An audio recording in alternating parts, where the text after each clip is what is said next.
결혼식은 거대하고 화려했지만 온기라고는 찾아볼 수 없었다. 수천 송이의 흰 장미로 장식된 버진 로드는 눈부시게 빛났지만 그 위를 걷는 신랑 신부의 표정은 얼음장처럼 차가웠다. 하객들은 대한민국 재계를 이끄는 JH그룹의 젊은 총수 권희준과 혜성처럼 나타나 그의 신부가 된 고아 출신의 윤서아를 보며 저마다의 추측을 속삭였다. 어쩌면 저렇게 똑같을 수가 있지 소름 끼칠 정도야. 죽은 민지수 이사랑 쌍둥이라고 해도 믿겠어.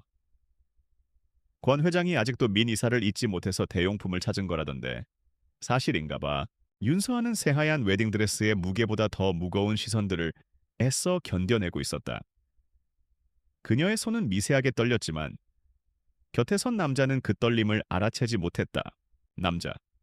권희주는 결혼식 내내 단 한순간도 진심으로 웃지 않았다. 그는 완벽하게 재단된 턱시도를 입고 있었지만 마치 잘 만들어진 마네킹처럼 감정이 결여되어 보였다. 그의 텅 빈 눈동자는 서아를 바라보는 것이 아니라 그녀를 투과해 저 너머의 누군가를 좇고 있었다. 5년 전 권희준의 삶은 송두리째 무너졌다. 약혼녀이자 그의 유일한 빛이었던 민지수가 의문의 교통사고로 세상을 떠났다. 천재적인 경영 감각으로 JH그룹을 이끌던 그는 그날 이후 감정을 잃은 기계가 되었다. 웃음과 온기를 잃은 그의 주변에는 혹독한 겨울만이 맴돌았다. 그런 그가 결혼을 결심했을 때 모두가 놀랐다. 상대가 윤서아라는 사실이 알려졌을 때 사람들은 놀라움을 넘어 경악했다. 윤서아는 민지수와 놀라울 정도로 닮아 있었다. 눈매, 콧날, 심지어는 웃을 때 살짝 올라가는 입꼬리까지 서아 역시 자신이 민지수의 대용품이라는 것을 알고 있었다. 처음 권희준이 그녀에게 접근했을 때 그는 단 한 번도 사랑을 속삭이지 않았다.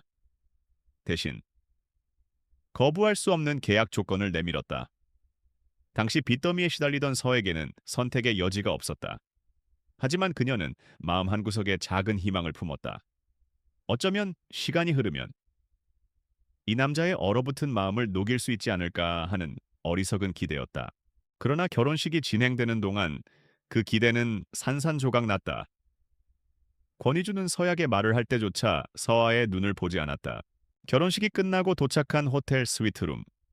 화려한 샹들리에 아래 서아는 홀로 소파에 앉아 있었다.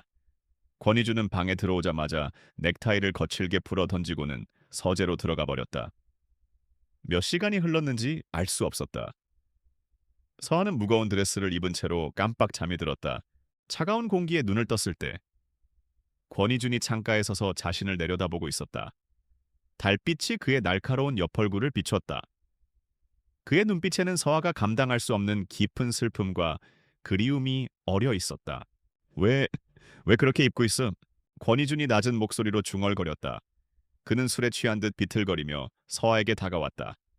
그리고는 서아의 얼굴을 감쌌다. 그의 손길은 거칠었지만 동시에 절박했다. 보고 싶었어. 정말 보고 싶었어. 지수야. 그 이름이 서아의 심장을 찔렀다. 지수, 민지수. 서아의 온몸이 굳었다. 그래? 알고 있었다.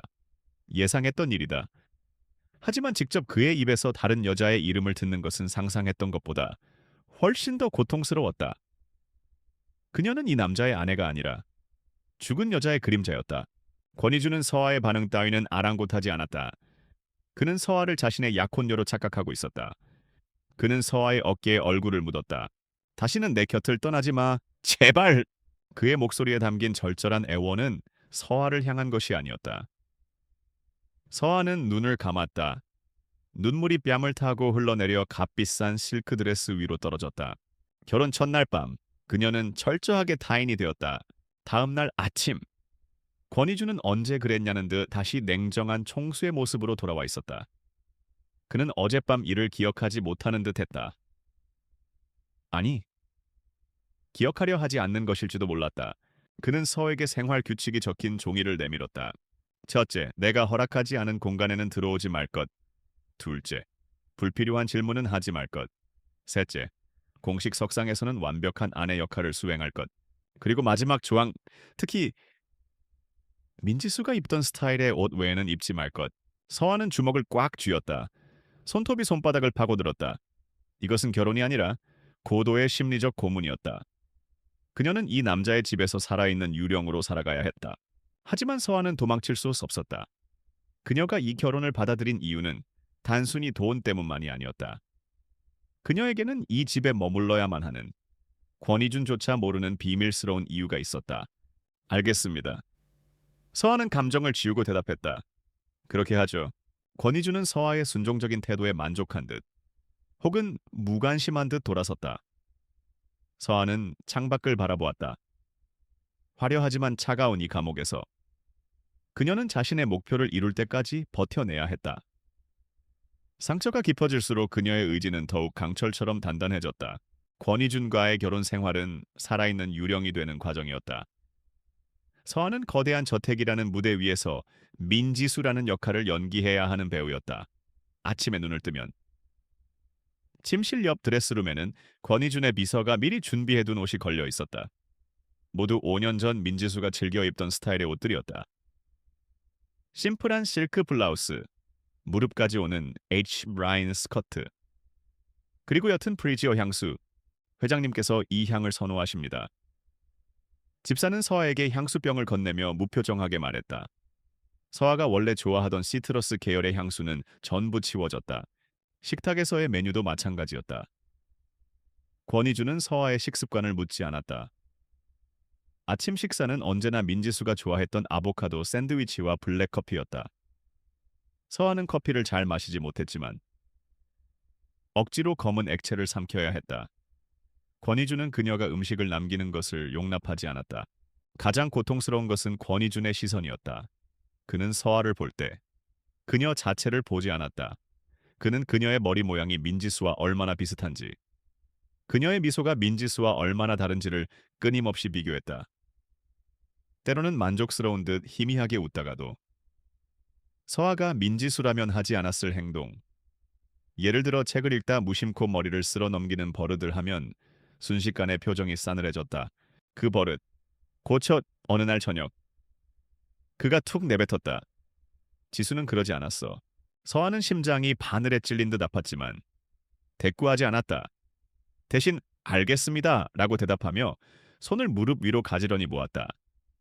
저항은 무의미했다. 저항할수록 돌아오는 것은 더 큰 냉대와 무관심뿐이었다.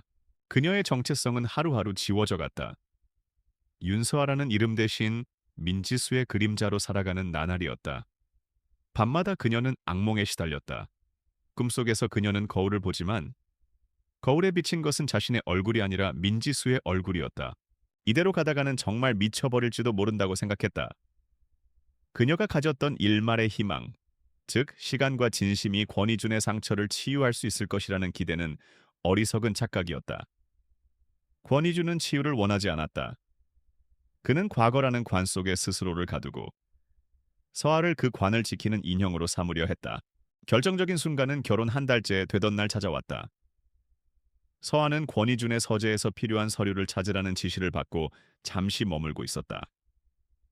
그때 서재에 딸린 휴게실에서 권희준과 그의 할머니인 왕 회장의 대화 소리가 새어나왔다. 왕 회장은 권희준의 유일한 혈육이자 JH그룹의 상광이었다. 이준아, 언제까지 그렇게 유령 노름에 빠져 살 거냐? 왕 회장의 목소리는 엄격했다. 그 아이 윤서아를 볼 때마다 죽은 지수가 떠올라. 이 할미는 숨이 막힌다. 네가 그 아이를 진짜 며느리로 생각하긴 하는 게야. 권희준의 대답은 서아의 가슴에 비수처럼 꽂혔다. 할머니, 기대하지 마십시오. 저에게 아내는 민지수 하나뿐입니다. 윤서아 씨는 그저 필요에 의해 드린 사람일 뿐입니다. 할머니께서 그토록 원하시던 후계자 안정 구도를 위한 방패막이죠. 그리고 무엇보다 그 얼굴이 필요했습니다. 이놈 그게 사람한테 할 소리냐. 그 아이는 죄가 없어. 조회가 없죠. 그래서 충분한 보상을 해줄 생각입니다. 적당한 시기가 오면 깨끗하게 정리할 겁니다. 그러니 할머니께서는 더 이상 이 문제에 개입하지 마십시오. 서아는 귀를 막고 싶었다. 모든 것을 알고 있었지만 그의 입으로 직접 확인하는 것은 차원이 다른 고통이었다. 방패막이, 정리 대상. 그녀는 인격체가 아니라 물건에 불과했다. 그날 밤 권희준은 서아의 침실로 찾아왔다. 그는 평소보다 더 차가운 얼굴로 서류 봉투 하나를 테이블 위에 던졌다. 이혼 합의서요? 서아가 고개를 들었다. 권희주는 무심하게 말을 이었다. 당신도 지쳤을 테고 나도 더 이상 이 연극을 할 필요성을 못 느끼겠군. 위자료는 원하는 만큼 써주지. 당신이 평생 만져보지 못할 돈이야. 이 집에서 본 것, 들은 것은 모두 있는 조건으로. 그는 서아가 당연히 받아들일 것이라 생각했다. 가난한 고아 출신인 그녀에게 이 정도의 돈이면 충분한 보상이라고 여겼다. 그는 서아의 눈물이나 매달림을 예상했다. 하지만 서아의 반응은 예상과 완전히 달랐다. 서아는 천천히 자리에서 일어섰다. 그녀는 이혼 서류를 집어들고 천천히 읽어 내려갔다. 그리고는 권희준의 눈앞에서 서류를 갈갈이 찢어버렸다. 실리어요. 권희준의 눈썹이 꿈틀했다. 뭐라고? 이혼 못해요. 서아의 목소리는 떨리지 않았다. 오히려 얼음처럼 차갑고 단호했다. 아니, 안 해요. 권희준은 처음으로 당황한 기색을 보였다. 그가 알던 순종적인 윤서아, 혹은 그가 투영했던 민지수의 모습이 아니었다. 돈이 부족한 건가 원하는 액수를 말해. 내 인내심을 시험하지 마. 돈 때문이 아니에요. 서아는 찢어진 종이 조각을 테이블 위에 뿌렸다. 난 당신 아내예요. 법적으로? 그리고 난 이 자리를 포기할 생각이 없어요. 당신이 날 유령 취급하든 인형 취급하든 상관없어요. 난 권희준 당신의 부인으로 여기 머무를 겁니다. 이유가 뭐지? 권희준이 날카롭게 물었다. 내가 당신을 사랑하지 않는다는 걸 알면서도 버티겠다는 건가? 더 큰 보상을 노리는 속셈인가? 서아는 대답 대신 그를 똑바로 바라보았다. 그녀의 눈빛에는 더 이상 상처받은 슬픔이 아니라 알 수 없는 결의가 서려 있었다. 이유는 당신이 알 필요 없어요. 다만 이것만 알아두세요. 날 내쫓고 싶으면 소송을 거세요.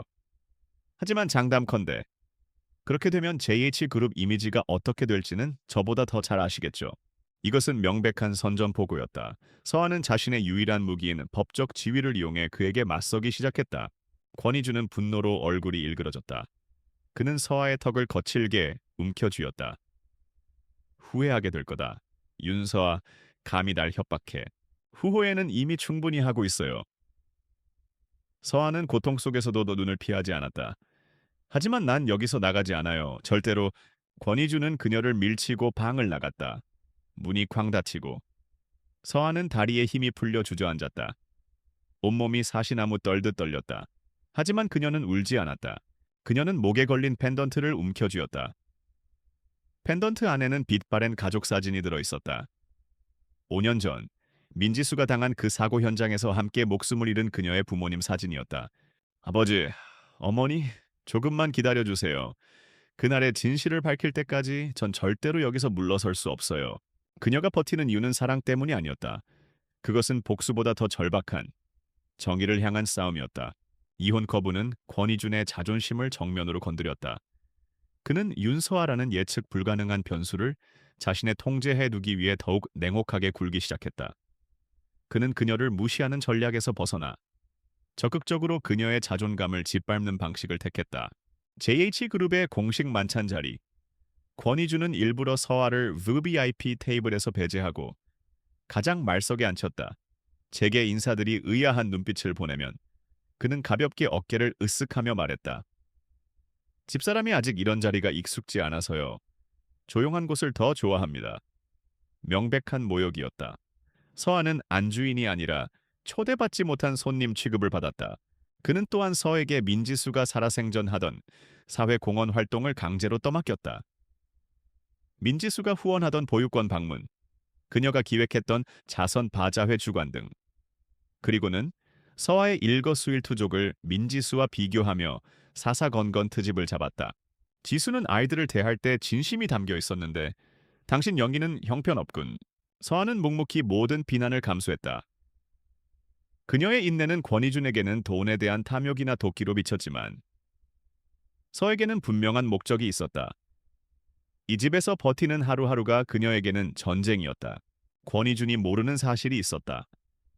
서아는 단순히 민지수와 닮았다는 이유만으로 이 결혼을 선택한 것이 아니었다. 그녀는 권희준이라는 거대한 성벽 안에 숨겨진 진실을 찾기 위해 의도적으로 접근했다. 서아는 주말마다 외출 허가를 받아 낡은 추모 공원을 찾았다. 권희주는 그녀가 부모님의 묘소를 찾는다고 생각했지만 그녀가 향하는 곳은 부모님 묘소 옆에 나란히 안치된 또 다른 이름 앞이었다. 윤 박사 부부묘 그리고 민지수묘. 서아는 5년 전 그날을 떠올렸다. 당시 대학생이었던 서에게는 세상에서 가장 다정하고 유능한 부모님이 있었다. 윤 박사와 그의 아내는 차세대 에너지 기술 분야의 천재적인 연구원들이었다. 그들은 JH그룹의 창업주의자 민지수의 아버지였던 민 회장의 전폭적인 지원 아래 세상을 바꿀 신기술 개발에 몰두하고 있었다. 민지수는 당시 경영 수업을 받으며 아버지의 프로젝트를 돕고 있었다. 서아는 부모님을 따라 민 회장의 저택에 몇 번 방문했고 그때 민지수와도 안면을 텄다. 밝고 당당했던 민지수는 서에게 친절하게 대해주었다. 비극은 프로젝트의 최종 발표를 앞두고 일어났다. 민 회장과 윤 박사 부부 그리고 민지수는 핵심 데이터를 가지고 투자 설명 회장으로 가던 중이었다. 빗길 고속도로에서 대형 트럭이 그들이 탄 차량을 덮쳤다.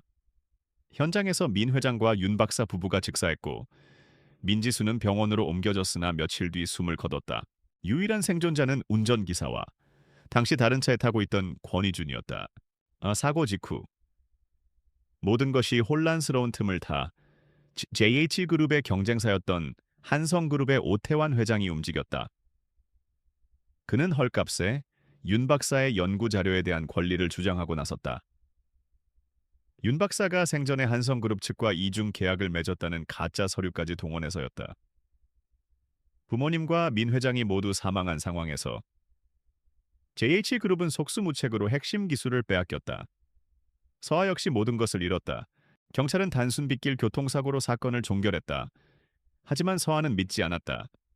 사고가 너무나도 절묘한 시기에 일어났고 가장 큰 이득을 본 사람은 오태환 회장이었다.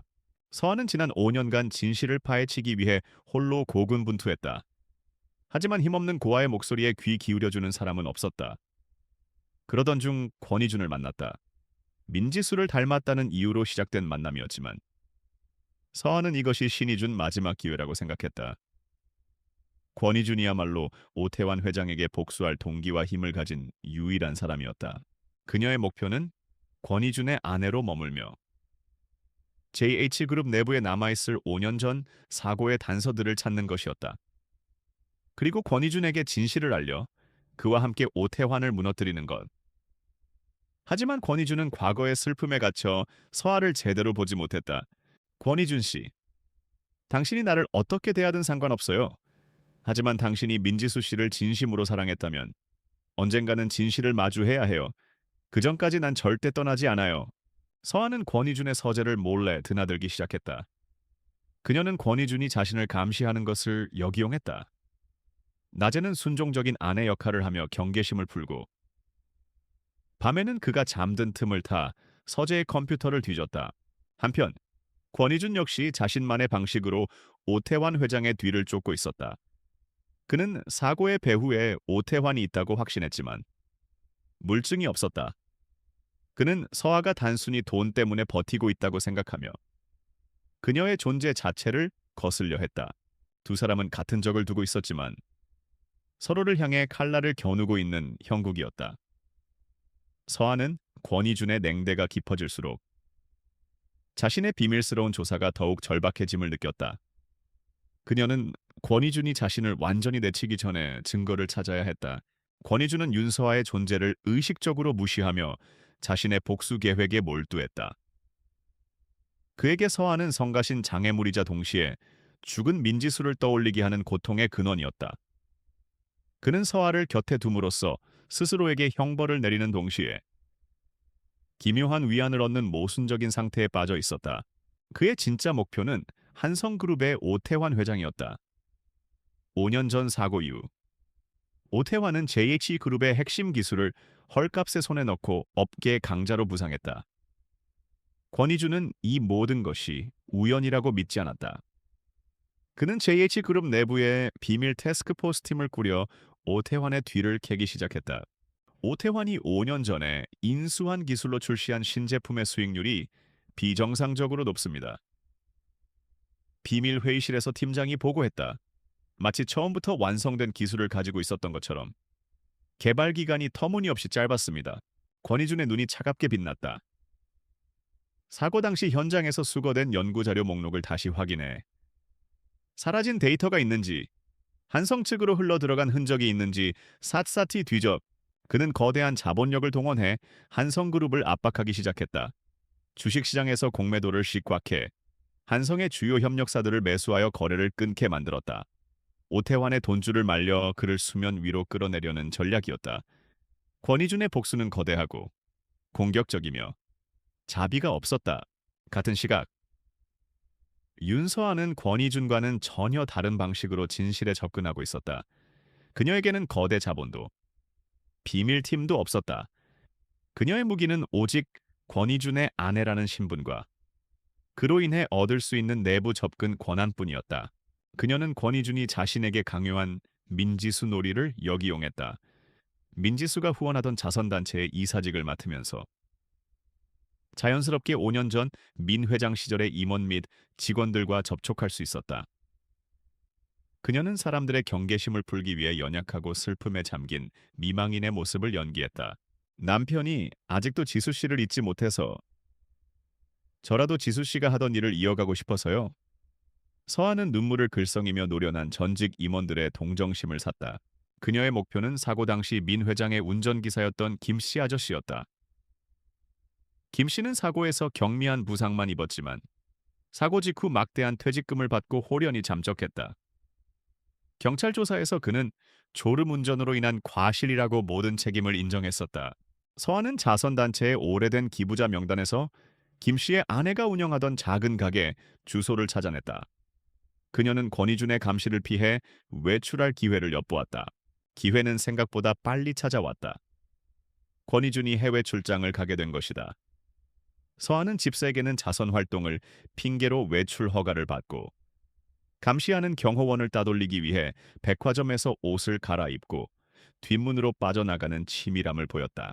그녀가 찾아간 곳은 서울 변두리의 허름한 시장 골목이었다. 김 씨의 아내는 작은 분식집을 운영하고 있었다. 서아는 손님으로 가장해 며칠간 가게를 관찰했다. 김 씨는 보이지 않았지만 가게는 장사가 잘 되지 않음에도 불구하고 유지되고 있었다. 서아는 결심을 하고 가게로 들어가 김 씨의 아내에게 접근했다. 혹시 김 기사님 아내분이 되시나요? 전 예전에 윤 박사님 댁에서 일했던 사람입니다. 김 씨의 아내는 윤 박사라는 말에 경계심을 드러냈다. 사람 잘못 보셨어요. 그런 사람 몰라요. 5년 전 사고 말이에요. 진실을 알고 싶어서 왔어요. 서아가 간절하게 말했지만 여자는 완강하게 그녀를 내쫓았다. 서아는 포기하지 않았다. 그녀는 매일같이 분식집을 찾아갔다. 묵묵히 음식을 팔아주기도 하고 가게 청소를 돕기도 했다. 며칠이 지나자 여자의 경계심도 조금씩 허물어졌다. 아가씨, 왜 그렇게까지 하는 거요? 이미 다 끝난 일인데. 끝나지 않았어요. 서아는 펜던트 속 부모님 사진을 보여주었다. 저희 부모님도 그 사고로 돌아가셨어요. 운전기사님이 졸음운전을 하지 않았다는 걸 알아요. 그날 아침 아버지는 운전기사님께 차 점검을 부탁드렸고 완벽하다고 하셨어요. 김 씨의 아내는 결국 눈물을 터뜨렸다. 우리 그이 사고 이후로 폐인이 됐소. 매일 밤 술만 마시고 자기가 사람들을 죽였다고 자책하며 살아요. 하지만 그 사람은 절대 졸음운전을 할 사람이 아니에요. 누군가 무서운 사람이 우리에게 돈을 주면서 입을 다물라고 했어요. 서아는 심장이 멎는 것 같았다. 누가 그랬나요? 모르오. 하지만 그 사람이 오 회장님의 뜻이라고 했어요. 그 돈 안 받으면 남편뿐만 아니라 우리 애들까지 무사하지 못할 거라고 협박했어요. 오 회장 오태환이었다. 서아는 결정적인 단서를 잡았다. 이제 김 기사를 만나 직접 증언을 확보해야 했다. 한편 해외 출장에서 돌아온 권희준은 서아의 수상한 외출 기록을 보고받았다. 시장에서 분식집 여자를 만났다고 경호원을 따돌리고 권희준의 눈에 의심이 가득 찼다. 그는 서아가 돈을 노리고 다른 속셈을 가졌다고 생각했지만 그녀의 행동은 예측 불가능했다. 그는 서아가 오태환 측과 접촉하고 있을 가능성을 배제하지 않았다. 윤서아, 대체 정체가 뭐지? 두 사람의 보이지 않는 조사는 각자의 방식으로 진실의 핵심에 가까워지고 있었다. 그러나 서로를 향한 불신은 더욱 깊어지며 언제 터질지 모르는 시한폭탄이 되어가고 있었다. 권위주는 윤서에 대한 감시 수위를 높였다. 그녀의 예측 불가능한 행동은 그의 신경을 날카롭게 자극했다. 그녀가 돈 때문에 버틴다고 생각했을 때는 통제 가능하다고 여겼지만 경호원을 따돌리고 비밀스러운 만남을 이어가는 모습은 전혀 다른 차원의 문제였다. 오태환과 연결되어 있을 가능성은 권위주는 최악의 시나리오를 떠올렸다. 오태환이 처음부터 자신을 무너뜨리기 위해 민지수와 닮은 여자를 의도적으로 접근시켰을 가능성. 그렇다면 윤서아는 희생자가 아니라 가장 교활한 적이었다. 이 생각이 머릿속을 스치자 그는 참을 수 없는 분노와 배신감을 느꼈다. 5년 전의 트라우마가 되살아나는 듯했다. 그는 서아의 일거수일투족을 보고받으면서도 한성그룹에 대한 압박을 늦추지 않았다. 그의 다음 목표는 5년 전 사고 직후 오태환 회장의 비서실에서 근무하며 기술 인수 관련 서류 작업을 처리했던 핵심 인물 최RM이었다. 그녀는 기술 탈취 과정에서 발생한 불법 자금 흐름을 알고 있을 유일한 인물이었다. 초혜미경 전 비서, 지금 어디 있지? 당장 찾아내. 권희준이 태스크포스 팀에 명령했다. 한편 윤서아 역시 김 기사의 아내로부터 얻은 오 회장이라는 단서를 바탕으로 다음 목표를 정했다. 그녀는 권희준의 서재에서 5년 전 JH그룹의 법무팀이 작성한 한성그룹 기술 인수 부당성에 관한 내부 보고서를 찾아냈다. 보고서에는 담당 비서로 최미경의 이름이 적혀 있었다. 서한은 직감했다. 오태환의 모든 검은 거래는 최미경의 손을 거쳤을 것이다. 그녀를 만나야 했다. 서한은 권희준의 감시망을 피하기 위해 더욱 치밀하게 움직였다. 그녀는 자선 활동을 핑계로 외부 활동 시간을 늘렸고 의도적으로 경호원들에게 피로감을 주어 감시를 느슨하게 만들었다. 그리고 최미경이 현재 운영 중인 작은 꽃집을 알아냈다. 문제는 권희준의 팀보다 한 발 앞서야 한다는 것이었다. 서한은 권희준의 저택에 설치된 도청 장치나 감시 카메라의 사각지대를 파악하고 있었다. 그녀는 권희준이 자신을 민지수의 대용품으로만 생각하는 오만함을 역이용했다. 마침내 두 사람의 동선이 겹치는 날이 왔다. 권희준의 팀이 최미경의 신원을 특정하고 접촉을 시도하려던 바로 그날, 서아가 먼저 꽃집을 찾았다. 최미경은 서아의 등장에 극도로 불안해했다. 누구신데 저를 JH그룹 사모님께서 여긴 어쩐 일로 조용히 얘기하고 싶어요. 서아는 최미경의 손을 잡았다. 전 싸우러 온 게 아니에요. 진실을 알고 싶어서 왔어요. 5년 전 오태환 회장이 윤 박사님의 기술을 훔칠 때 무슨 일이 있었는지 최미경은 사색이 되어 서아를 밀어냈다. 전 아무것도 몰라요. 돌아가 주세요. 바로 그때 권희준의 감시팀이 현장에 도착했다. 그들은 서아가 최미경과 접촉하는 장면을 촬영해 즉시 권희준에게 전송했다. 권희준은 자신의 사무실에서 보고를 받았다. 모니터 속에는 서아가 최미경에게 무언가를 간절하게 말하는 모습이 담겨 있었다. 최미경은 오태환의 전직 비서. 서아의 행동은 권희준의 최악의 의심을 확신으로 바꾸기에 충분했다. 감히 내 뒤에서 오태환의 하수인과 접촉해 권희준은 분노에 휩싸여 저택으로 돌아왔다. 그가 현관문을 열었을 때 서아도 막 귀가한 참이었다. 어딜 갔다 오는 거지? 권희준의 목소리는 얼음보다 차가웠다. 서아는 당황했지만 애써 침착하게 대답했다. 자선 행사 준비 때문에 사람을 좀 만나고 왔어요. 그 사람이 오태환 전 비서 최미경인가? 서아의 심장이 쿵 내려앉았다. 미행당한 것이다. 당신 대체 정체가 뭐야? 권희준이 서에게 다가섰다. 그의 눈에는 살기마저 감돌았다. 오태환이 심은 스파인가? 처음부터 목적을 가지고 접근한 건가? 그 얼굴로 날 속이면서 아니에요, 오해예요. 서아가 외쳤다. 오해, 그럼 설명해봐. 왜 하필 오태환의 사람을 몰래 만나고 다니는 거지? 내 뒤통수를 치기 위해 어떤 거래를 하고 있었나? 권희준은 서아의 어깨를 거칠게 움켜쥐었다. 돈 때문인가? 오태환이 얼마를 준다고 하던 내가 준 돈으로는 부족했나? 서아는 절망했다. 진실을 말할 수 없었다.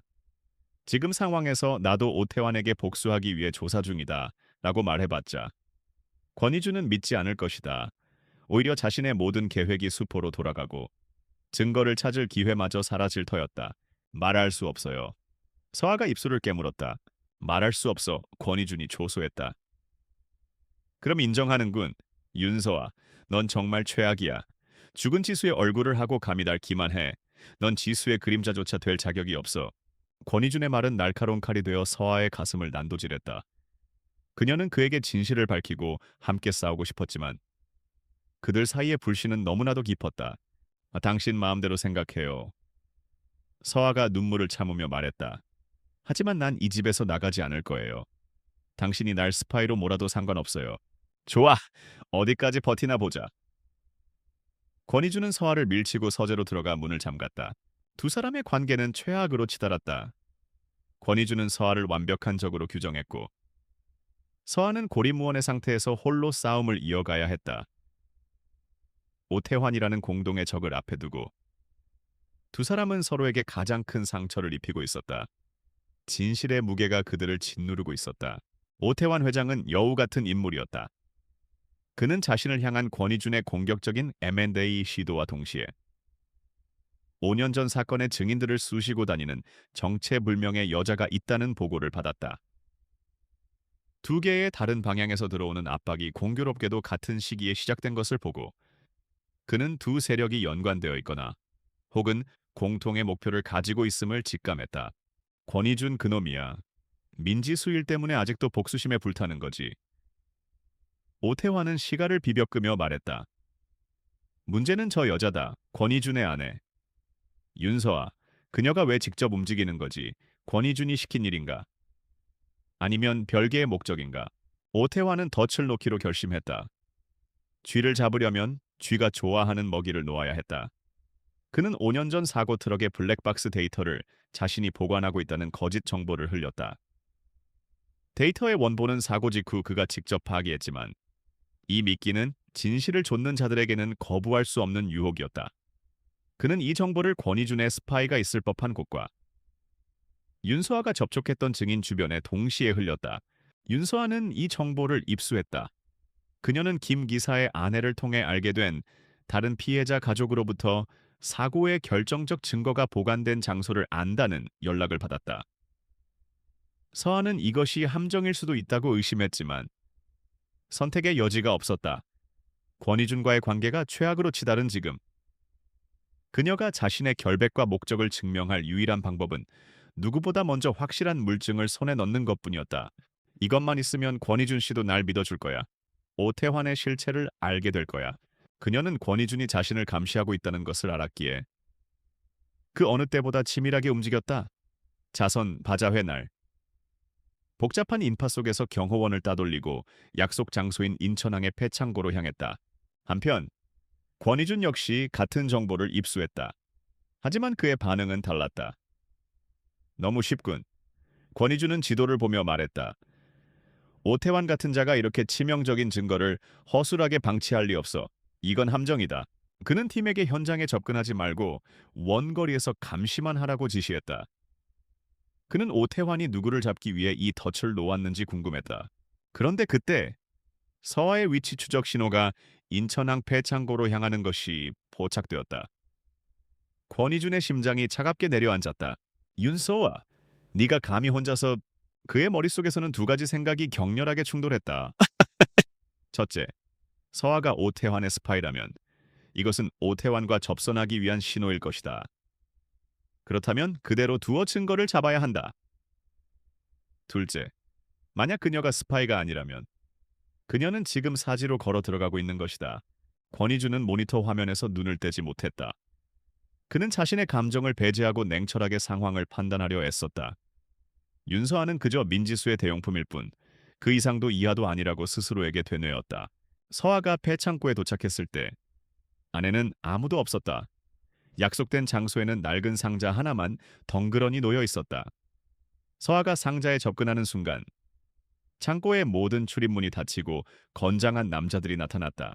윤서아 씨 맞으시죠? 회장님께서 모셔오라고 하셔서 왔습니다.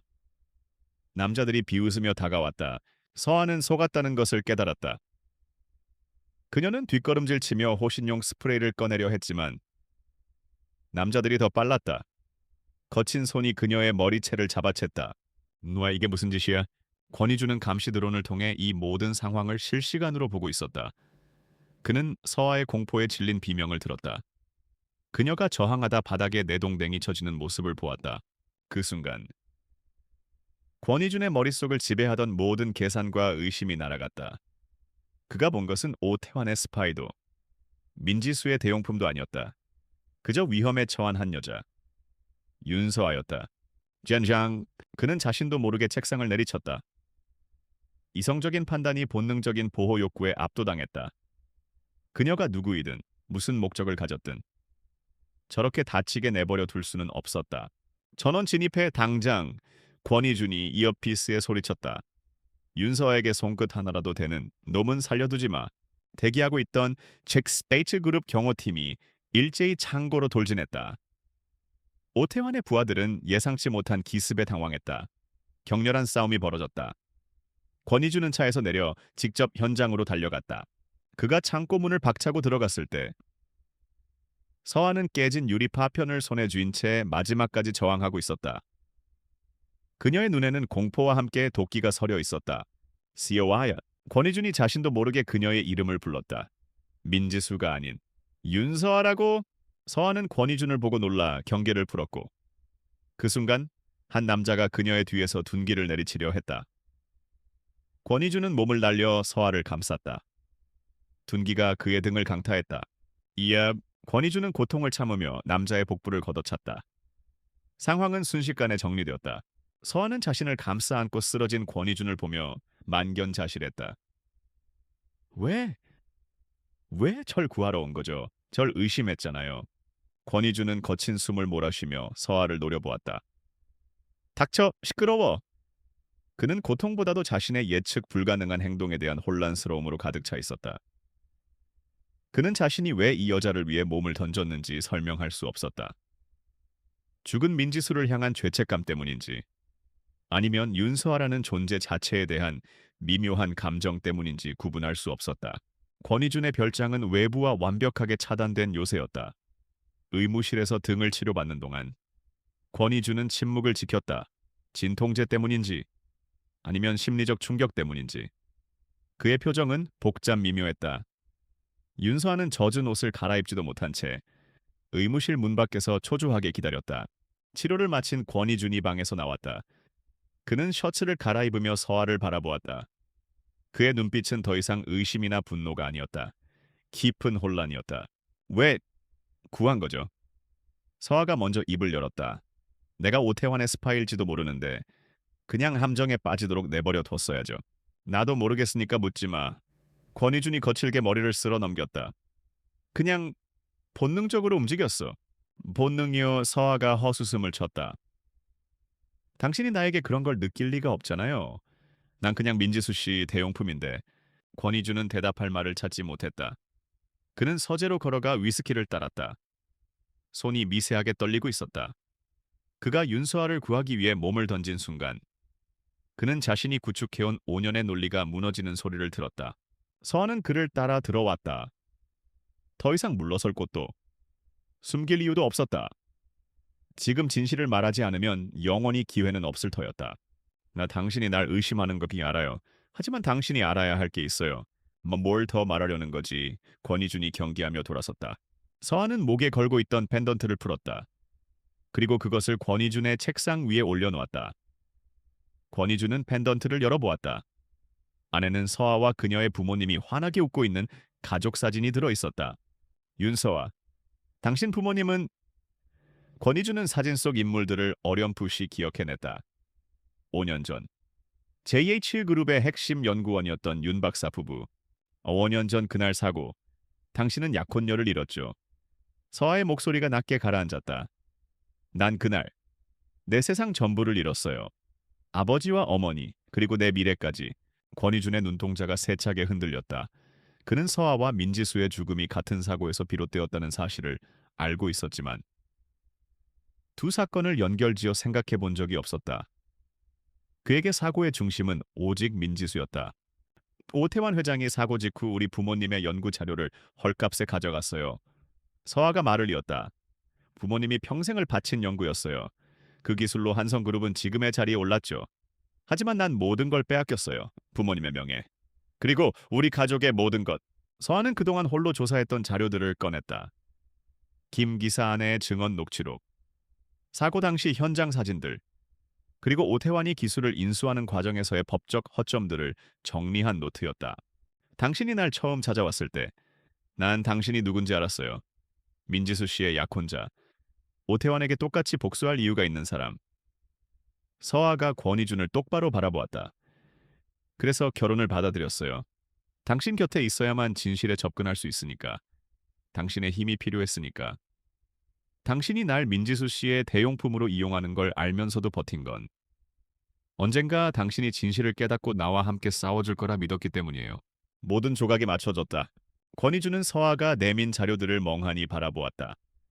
그가 의심했던 서아의 수상한 행적들, 경호원을 따돌리고 시장에서 분식집 여자를 만난 이유, 오태환의 전 비서를 찾아간 이유, 그것은 배신이 아니라 처절한 복수의 과정이었다. 권희준의 머릿속이 하얗게 비었다. 그는 자신이 얼마나 잔인했는지 깨달았다. 그는 서에게 민지수의 옷을 입히고 민지수의 향수를 뿌리게 했다. 죽은 사람의 그림자를 덧씌우며 매일같이 그녀에게 상처를 주었다. 자신과 똑같은 고통을 겪은 피해자에게 가해자가 되어 칼을 휘두른 것이다. 아이, 낮은 신음이 그의 입에서 터져 나왔다. 그는 뒷걸음질 치다 책상 모서리에 부딪혔다. 5년간 그를 지탱해온 민지수를 향한 순애보와 복수심이라는 명분이 한순간에 추악한 자기 기만으로 전락했다. 그는 서아를 제대로 본 적이 없었다.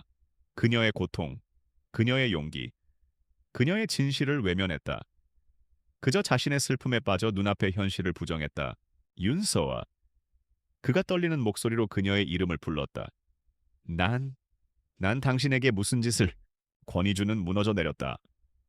거대 그룹의 냉철한 총수는 온데간데 없었다. 그는 자신의 어리석음과 잔인함에 대한 죄책감에 휩싸여 고개를 들지 못했다. 서아는 눈물을 흘리지 않았다. 그녀는 오랫동안 이 순간을 기다려왔다. 이제 알겠어요. 내가 왜 이혼하지 않겠다고 버텼는지. 우린 같은 적을 가졌어요. 권희준 씨. 하지만 당신은 지금까지 적이 아니라 나를 공격하고 있었어요. 서아의 말은 권희준에게 가장 고통스러운 심판이었다. 그는 서아 앞에 무릎이라도 꿇고 싶은 심정이었다. 미안하오. 미안하다는 말로는 미대 부족하겠지만 사과는 나중에 받겠어요? 서아가 차갑게 말했다. 지금은 오태환을 처리하는 게 먼저예요, 당신. 나와 함께 할 건가요? 아니면 계속 과거 속에 숨어서 날 원망할 건가요? 권희준은 고개를 들었다. 그는 처음으로 윤서아라는 여자를 제대로 마주 보았다. 민지수의 그림자가 아닌 상처 속에서도 강인하게 버텨온 한 여자로서의 윤서아를 그의 눈빛이 변했다. 혼란과 죄책감 속에서 새로운 결의가 타올랐다. 함께 하겠소. 아니, 내가 당신을 위해 싸우겠소. 내 모든 것을 걸고. 진실이 밝혀진 후 권희준의 별장에는 무거운 침묵과 어색한 기류가 감돌았다. 윤서아를 향한 권희준의 태도는 180도 바뀌었다. 그는 더 이상 그녀에게 명령하거나 그녀를 통제하려 하지 않았다. 대신 죄책감에 휩싸여 서아의 눈치를 살폈다. 필요한 게 있으면 말하시오. 뭐든지 지원하겠소. 권희준이 서재에서 말했다. 서아는 그를 바라보았다. 당신의 지원이 아니라 당신의 협력이 필요해요. 동등한 파트너로서의 협력 말이에요. 권희준은 고개를 끄덕였다.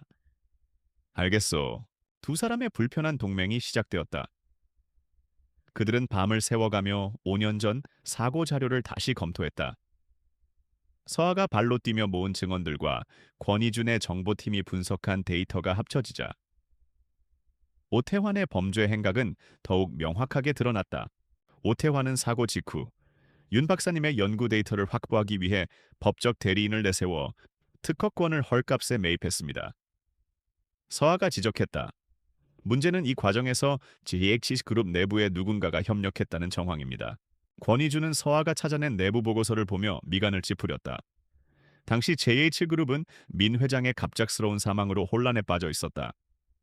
오태환은 이 기회를 놓치지 않고 내부 임원을 매수해 핵심 자료를 빼돌린 것이다. 당시 기술 이전 서류에 서명한 임원은 고모부님이군. 권희준이 씁쓸하게 말했다. 그의 고모부는 현재 JH그룹의 주요 계열사 사장으로 재직 중이었다. 서아는 놀랐다. 적은 외부에만 있는 것이 아니었다. 권희준 역시 내부의 배신 문제를 안고 있었다.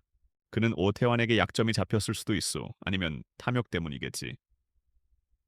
권희주는 즉시 고모부에 대한 조사를 지시했다. 공동의 목표가 생겼지만 두 사람 사이의 감정적 골은 쉽게 메워지지 않았다. 식사 시간은 여전히 고요했다.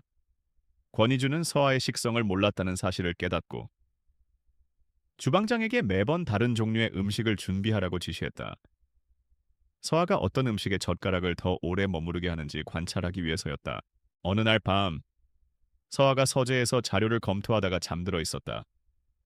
권희주는 예전처럼 담요를 가져왔지만 덮어주기 전에 잠시 망설였다. 그는 서아의 잠든 얼굴을 가만히 내려다 보았다. 민지수와 닮았지만 자세히 보면 전혀 다른 분위기였다. 더 강인하고 더 많은 상처를 품고 있는 얼굴이었다. 그는 서아의 책상 위에 놓인 민지수의 사진을 지웠다. 자신이 서아에게 강요했던 과거의 잔재였다. 내가 너무 늦었군. 그들의 관계는 수면 아래에서 천천히 변화하고 있었다. 서아는 권희준의 죄책감을 느꼈지만 쉽게 마음을 열지 않았다. 그녀에게 권희준은 여전히 자신에게 지울 수 없는 상처를 준 가해자이기도 했다. 오태환을 무너뜨리기 위해서는 결정적인 증거가 필요합니다. 서아가 말했다. 그가 직접 살인을 교사했다는 증거, 혹은 윤 박사님의 원본 연구 노트를 찾아야 해요. 오태환은 원본 데이터를 파기하지 않았을 거요. 기술을 완벽하게 복제하려면 원본이 필요하니까. 권희준이 추론했다. 그는 분명 자신만의 비밀 공간에 숨겨두었을 겁니다. 두 사람은 오태환의 비자금 흐름을 역추적하기 시작했다. 오태환이 주기적으로 방문하는 장소, 그가 신뢰하는 인물들을 하나씩 분석했다. 서아는 오태환의 전 비서였던 최미경을 다시 만났다. 이번에는 권희준의 경호팀과 함께였다. 최미경은 권희준의 등장에 경악했지만 오태환에게 버림받고 신변의 위협을 느끼던 차에 결국 입을 열었다. 오 회장님은 스위스 은행 비밀 계좌 외에도 강원도 산속에 개인 금고를 가지고 계세요. 그곳에 모든 비밀 서류와 원본을 보관하고 있다고 들었어요. 드디어 목표가 특정되었다. 강원도 산속의 비밀 벙커. 권희준은 침투 계획을 세웠다. JH7그룹의 최전계 보안팀과 해커들을 동원했다. 서아는 벙커의 내부 구조도를 예측하기 위해 오태환이 매입한 건축 자재 내역까지 분석했다. 작전을 준비하는 과정에서 두 사람은 밤샘 작업을 함께했다. 피로가 몰려올 때쯤이면 그들은 과거에 대해 이야기하기 시작했다. 민지수 씨는 어떤 사람이었어요? 서아가 조심스럽게 물었다. 권희준은 잠시 창밖을 바라보았다.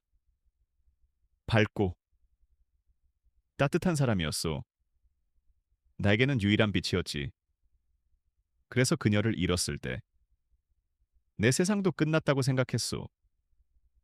당신에게서 그녀의 모습을 보려 했던 건 어쩌면은 현실을 부정하고 싶었던 거겠지. 나도 부모님을 잃고 모든 것을 포기하고 싶었어요. 서아가 말했다. 하지만 복수심이 날 버티게 했어요. 진실을 밝혀야 한다는 생각뿐이었죠. 서로의 상처를 공유하면서 두 사람 사이의 얼음벽은 조금씩 녹아내렸다. 증오는 연민으로, 죄책감은 이해로 변해가고 있었다. 권희준은 서아가 단순히 민지수의 대용품이 아니라 자신보다 더 강한 의지를 가진 독립적인 인격체임을 깨달았다. D-Day 전날 밤, 권희준은 서아에게 새로운 서류를 내밀었다. 아이젠? 윤 박사님의 명예 회복 소송 자료요. 그리고 JH그룹 이름으로 설립할 신기술 연구 재단 계획서요. 재단 이사장은 당신이 맡아줬으면 하오. 서아의 눈이 커졌다. 이것은 권희준 나름의 속죄 방식이었다. 오태환을 무너뜨리고 나면 모든 것을 제자리로 돌려놓을 거요. 당신의 부모님 명예도, 당신의 삶도. 서아는 고개를 끄덕였다. 이제 그들은 단순한 동맹을 넘어 같은 상처를 치유하는 동반자가 되어가고 있었다. 마지막 결점만이 남아있었다. 강원도 깊은 산속, 지도에도 나오지 않는 곳에 위치한 오태환의 비밀 벙커는 철옹성이었다. 지하 깊숙이 자리 잡은 금고는 최첨단 안면 인식 시스템과 다중 암호로 보호되고 있었다. 권희준은 JH그룹의 자회사인 보안업체의 모든 기술력을 동원했다. 작전은 새벽녘, 안개가 가장 짙은 시간에 시작되었다. 권희준은 지휘 차량에서 위성으로 현장을 지켜봤고 서아는 옆에서 벙커의 예상 도면을 보며 조언했다. 오태환은 의심이 많은 성격이에요. 분명히 함정 카드를 숨겨뒀을 거예요. 연구 자료는 가장 눈에 띄지 않는 곳에 보관했을 겁니다. 침투팀이 레이저로 강철문을 절단하고 내부로 진입했다. 예상대로 복잡한 적외선 감지기와 무게 센서가 작동했다. 팀원들은 훈련받은 대로 장애물을 피해 금고실로 향했다. 대표님, 금고에 접근했습니다. 하지만 생체 인증 외에 추가 암호가 필요합니다. 5년 전 날짜와 관련된 키워드인 것 같습니다. 권희주는 5년 전 사고 날짜를 입력했지만 실패했다. 서아가 모니터를 보다가 다급하게 외쳤다. 잠깐만요, 그 날짜가 아니에요. 오태환이 기술을 완전히 손에 넣은 날, 즉 특허 출원일일 거예요. 그에게는 그날이 진정한 승리의 날이니까요. 날짜를 변경하자 잠금 장치가 해제되었다. 금고 안에는 막대한 양의 금괴와 함께 서아가 찾던 아버지의 원본 연구 노트가 보관되어 있었다. 그리고 그 옆에는 김 기사에게 전달된 돈의 출처를 증명하는 차명계좌 거래 내역서와 사고를 위장 처리한 경찰 고위 관계자에게 보낸 로비 자금 내역서까지 완벽하게 정리되어 있었다. 찾았어요. 아버지. 서아의 눈에 눈물이 고였다. 모든 증거를 확보한 권희주는 즉시 다음 단계로 넘어갔다. 한성그룹의 임시 주주총회 소집이었다. 이미 권희준의 지속적인 공격으로 경영난에 시달리던 한성그룹 주주들은 오태환 회장의 경영 능력에 의문을 제기하고 있었다. 주주총회 당일 오태환은 자신만만한 얼굴로 연단에 섰다. 그는 권희준의 공격을 비도덕적인 시장 교란 행위라고 비난하며 주주들을 안심시키려 했다. JH그룹의 권희준 회장이 우리 한성을 흔들려 하고 있습니다. 하지만 걱정 마십시오. 우리의 기술력은 견고합니다. 그 기술력이 훔친 것이라면 어떻습니까? 오 회장님. 강당문이 열리고 권희준이 들어섰다. 그 뒤를 윤서아가 따랐다. 오태환은 서아를 보고 경악했다. 네가 왜 권희준과 함께 오태환 회장. 당신이 5년 전에 저지른 범죄를 밝히러 왔습니다. 권희준은 스크린의 벙커에서 가져온 자료들을 띄우기 시작했다. 첫 번째는 윤 박사 부부의 원본 연구 노트와 한성그룹의 현재 기술을 비교 분석한 자료였다. 표절률 99.9%, 명백한 기술 도용이었다. 거짓말 저건 조작된 거야. 오태환이 소리쳤다. 그럼 이건 어떻습니까? 서아가 마이크를 잡았다. 그녀는 더 이상 두려워하지 않았다. 이것은 5년 전, 당신이 우리 부모님의 사고를 위장하기 위해 김 기사님에게 송금한 내역입니다. 그리고 사고 조사를 담당했던 경찰에게 건넨 뇌물 장부입니다. 스크린에는 오태환의 친필 사인이 담긴 비밀 장부가 확대되어 나타났다. 장내가 술렁이기 시작했다. 주주들은 분노했다. 오태환은 이성을 잃었다. 저 여자를 끌어내 저 미친 여자가 감히 날 모함해. 모함인지 아닌지는 검찰이 판단할 겁니다. 권희준이 말했다. 강당 뒷문으로 검찰 수사관들이 들이닥쳤다. 권희준이 주주총회 직전의 모든 증거 자료를 검찰에 넘긴 것이다. 오태환 씨, 업무상 횡령, 배임 및 살인교사 혐의로 긴급 체포합니다. 수갑이 채워지는 순간까지도 오태환은 발악했다. 권희준 내놈이 감히 날 윤서아, 이 배신자. 서아는 그를 차갑게 내려다보았다. 당신은 내 부모님뿐만 아니라 민지수 씨의 인생까지 훔쳤습니다. 이건 당신이 받아야 할 마땅한 대가입니다. 권희준의 고모부 역시 내부 공모자로 함께 체포되었다. 거대했던 한성그룹의 제국은 그렇게 무너져 내렸다. 기자들의 플래시 세례 속에서 서아는 길고 길었던 싸움이 끝났음을 직감했다. 권희준은 묵묵히 서아의 곁을 지켰다. 그는 서아를 기자들로부터 보호하며 밖으로 나갔다. 채오르자 두 사람 사이에는 복잡한 침묵이 흘렀다. 복수는 끝났다. 하지만 그들의 관계는 이제 새로운 질문에 직면해야 했다. 오태환 회장의 몰락 이후 JH그룹과 한성그룹을 둘러싼 혼란은 서서히 정리되었다. 법원은 윤 박사 부부의 기술 특허권이 원소유주인 유족에게 있음을 최종 판결했다. 권희준은 JH그룹의 자원을 총동원하여 윤진혁 이선영 기념재단, 윤서아 부모님의 이름을 땀을 설립하고 모든 권리를 재단에 기부했다. 윤서아는 재단의 이사장이 되어 부모님의 유산을 이어받아 차세대 연구자들을 후원하는 일에 몰두했다. 권희준의 저택도 변하기 시작했다. 그는 자신의 서재와 침실에 가득했던 민지수의 사진들을 스스로 지웠다.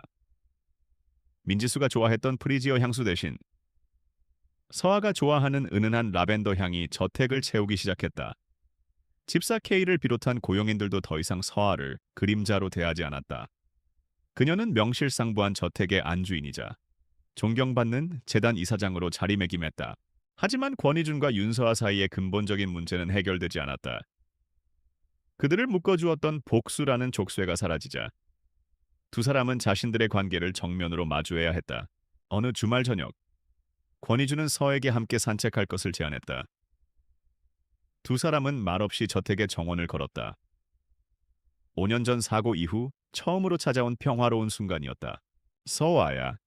권희준이 멈춰서서 서아를 바라보았다. 서아도 걸음을 멈췄다. 그의 목소리에는 더 이상 과거의 냉기나 죄책감이 아닌 따뜻한 진심이 담겨 있었다. 권희준은 품에서 서류 봉투를 꺼냈다. 서아는 봉투의 정체를 직감했다. 이혼 서류요. 권희준이 말했다. 서아는 말없이 서류를 받아들었다. 몇 달 전, 그녀가 분노에 차 찢어버렸던 그 서류였다. 권희준은 쓴웃음을 지었다. 지난번엔 당신 의사를 묻지 않고 내 감정을 강요했지. 당신에게 상처를 주고 당신을 이용했어. 내 슬픔에 눈이 멀어 당신이라는 사람을 보지 못했소. 그는 서아의 손을 잡았다. 지난 몇 달간 당신을 지켜보면서 깨달았소. 내가 사랑했던 건 민지수의 그림자가 아니라 고통 속에서도 꿋꿋하게 진실을 찾아낸 윤서아 당신이었소. 당신의 강인함, 당신의 지혜, 그리고 당신의 상처까지도. 하지만 난 당신에게 용서받을 자격이 없다는 것도 알아요. 권희준은 서아의 손에서 이혼 서류를 가져가 펜과 함께 다시 쥐어주었다. 그래서 당신에게 선택권을 돌려주고 싶소. 이 결혼은 시작부터 잘못됐어. 당신은 나에게 묶여있을 필요가 없소. 이 서류에 서명한다면 난 당신의 앞날을 진심으로 축복하며 보내주겠소. 이것은 과거의 권희준이라면 절대 할 수 없었던 말이었다. 그는 서에게 진정한 자유를 주고 있었다. 서아는 서류를 내려다보았다. 그녀의 마음은 복잡했다. 권희준이 준 상처는 깊었지만 그 상처를 치유해 준 것도 결국 권희준과의 여정이었다. 그녀는 이 남자가 과거의 유령에서 벗어나기 위해 얼마나 처절하게 발버둥 쳤는지 보았다. 서아는 펜을 들었다. 권희준은 눈을 감았다. 어떤 결정이든 받아들일 준비가 되어 있었다. 그러나 서아는 서류에 서명하는 대신 종이의 빈 여백에 무언가를 적기 시작했다. 그리고 그것을 권희준에게 내밀었다. 권희준이 눈을 떠 서류를 확인했다. 서명란은 비어 있었다. 대신 서아가 적은 글귀가 있었다. 내일 저녁 7시. 전에 말했던 그 파스타 집에서. 이번엔 당신이 사요. 권희준이 놀라 서아를 바라보았다. 서아는 처음으로 그 앞에서 환하게 웃었다. 민지수를 흉내내는 미소가 아닌 윤서아 본연의 미소였다. 이혼 서류는 나중에 생각하죠. 일단 우리 제대로 된 데이트부터 해야 하지 않겠어요. 결혼하고 한 번도 못 해봤잖아요. 권희준의 눈시울이 붉어졌다. 그는 서아를 힘껏 끌어안았다. 고맙소. 정말 고맙소 서아야. 두 사람의 결혼은 잘못된 시작이었지만 가장 혹독한 시련을 함께 겪으며 진정한 의미를 찾아냈다. 과거의 그림자는 걷히고 상처는 아물었으며 그 자리에는 서로에 대한 깊은 이해와 존중 그리고 새로운 사랑이 싹트고 있었다. 그들은 이제 막 진짜 부부로서의 첫걸음을 내딛고 있었다.